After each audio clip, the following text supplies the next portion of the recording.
You should just leave. It's not that big a deal. Why are you still stuck with that person? Haven't you got over them yet?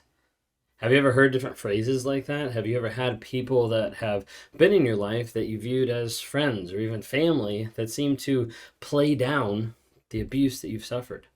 Seem to play down the crazy making of being stuck with a toxic person. They're like, I don't want to be with this person, or I know I shouldn't be with this person in moments of clarity, but you keep going back. The question I want to pose to you today is, why do you stay stuck? Why do you stay trapped with a narcissist? We're going to touch on two main topics today, and it's going to be about fear and trauma bond. And I want to be able to kind of talk to you about that and show you a little bit of some of the steps of why people get stuck with a narcissist, why they stay stuck longer than what they want to be, and then also some of the aspects of how we actually heal, grow, and change from that. We've done a couple different videos on trauma bond. That's particularly what I work with people on a day-to-day basis, is to help people actually break free from the trauma bond and the rumination stage that they get stuck in, of knowing, hey, this is a toxic relationship. I know I don't want to be with this person. I know I want to get away, but they just send me that text, they just give me that call, and I just get sucked back in. If that's you today and you get sucked back into those toxic relationships, reach out. I would love to be able to talk to you. I'd love to be able to help you walk through that process of breaking free. You can reach me at rawmotivations.com. I meet with people every single day, all across the globe, trying to help them in their development, in their change, in their healing, to rewire their mindset, to break free from the toxicity, and help get clarity as they move forward into the future. If you don't follow already, we've got several different platforms: TikTok, Instagram, Facebook, YouTube, LinkedIn. Everything's under Raw Motivations. The podcast is under Raw Motivations. The one with me and my wife, that's Trauma, Drama, and Life podcast. If you haven't had a chance to look at the NARC app, all you can do is just go to narcapp.com, NARCAPP, narcapp.com, to be able to see the resources there that we provide, the community, the accountability, the weekly lives, the monthly coaching, different things like that to help you heal, grow, change, and develop. So check that out. We'd love to have you be involved in that community, and we'd love for you to be here. If you guys are new here, my name is Ben Taylor. I'm a self-aware narcissist, and I run Raw Motivations. And what we stand on, the goal that we're here to be and to present to you, is to spread awareness, growth, healing, and change. So we're going to do that by diving right in. So why do you stay trapped with a narcissist? You ever had like those parents, friends, and family, the people in your life being like, hey, you should just leave. It's not that bad. It's not that big of a deal. Like, why aren't you over it yet? And you typically have people like this that are saying things along these lines because they have no idea the abuse that you've had to suffer through. They have no idea what narcissistic abuse does mentally and emotionally, and how it screws up so many different aspects of life that affect not just mentally and emotionally, but physically, anxiety, like OCD, like different things that pop up that you're just like, this is all new. I haven't experienced this before, because you haven't experienced that type of toxicity in your life. See, a lot of times people don't understand. And what it does is, when people don't understand and they tend to, shun you or kind of put you down or things like that, a lot of times it just makes the problem worse. It makes you feel even more trapped. It makes you feel even more isolated, that no one understands me, that no one actually can connect with what I'm going through. A lot of times when I'm talking to people on one-on-ones and listening, sometimes it's like, is this the first time you've told people this story? And they're like, yeah. Because like every time I try to tell someone, like, they don't understand, or they think that I'm crazy. A lot of times people feel trapped because there's not other people that are willing to listen, that are willing to try to understand. The friends, the family, they'll say they leave, get over it, and different things like that. And they're trying to do it in a helpful state and a helpful idea of like, hey, just do this. But that advice doesn't really help, right?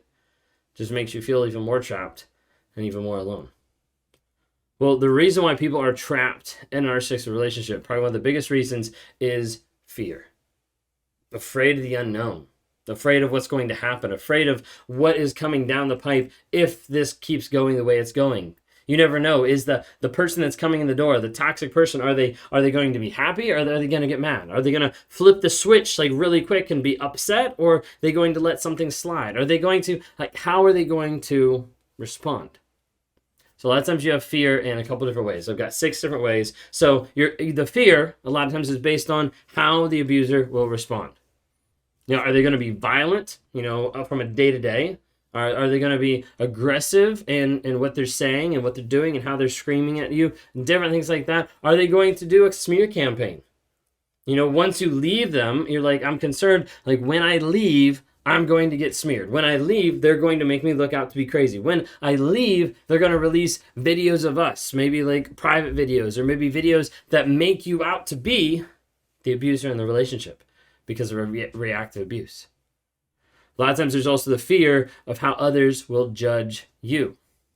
This is huge in different aspects when you're coming up in a Christian or a religious environment where divorce is frowned upon, or divorce is you are a bad person, or you are a bad Christian, or a bad believer, or bad whatever. You're bad because you're getting a divorce. And so many times people struggle with this, and then they go into the church, or they meet with a pastor or a priest or something like that, and they're trying to keep that couple together, even though there's abuse that's happening in the relationship.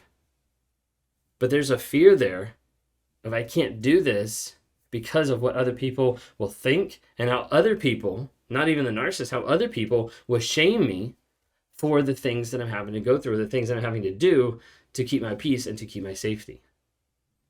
A lot of times there's fear of leaving a narcissist. There's fear of failure. You find this a lot of times with people that are high achievers and want to perform and want to do really well in life in general, but you have people that they don't want to give up on the marriage or on the relationship, because then it also says, hey, I had a part in ruining that. Or the failure was, I wasn't able to fix this person. I wasn't able to help them be better. I wasn't able to be the person I thought I was going to be in this relationship, to be that one, the one that was going to change them. A lot of times that fear of failure will keep people stuck in the relationship longer and longer, because they keep trying to win the other person over, to heal toxicity with just love. And unfortunately, that's not enough. A lot of times there's the fear that keeps you trapped in the relationship because the new supply will have it all. That maybe they'll have a better relationship. Maybe they'll change for that person. Maybe they'll have everything I ever wanted. Not realizing that a lot of times they're just going to have the same exact abuse, but coded in a different style. But that's a fear that keeps you trapped.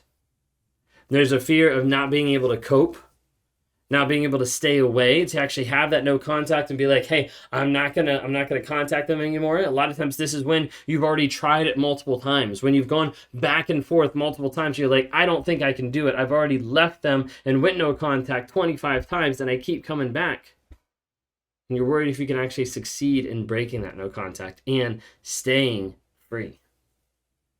A lot of times there's a fear of not being good enough, not being worth enough, not having the confidence of like, can I actually go out and make these decisions, make these things, because I was told I was always too stupid, or I couldn't do it, or I needed their validation, or them to check off on it, or them to say, hey, the budget's approved in that area. Like, I don't know. I don't think I'm worth enough. So there's the different fears that a lot of times people struggle with. And what's happening is a lot of times they get locked in that keeps you stuck in that relationship longer than what it should. Well, I also mentioned trauma bond, fear and trauma bond. Trauma bond, you've got 4 things underneath that. The hope that they're going to change. I was like, there's a maybe. They might change. It's going to happen. And it never does. The potential that person has of, hey, maybe they'll actually work out their full potential of how they used to be. Of understanding, hey, this person, like, they seem this amazing. Maybe that potential that was there of who they could be will resonate farther, but oftentimes it doesn't. The cognitive dissonance of holding 2 opposing thoughts of, he loves me and he hates me. Like, she says she loves me, but her actions do completely different. Like, which one do I actually believe? And the intermittent reinforcement that keeps you coming back.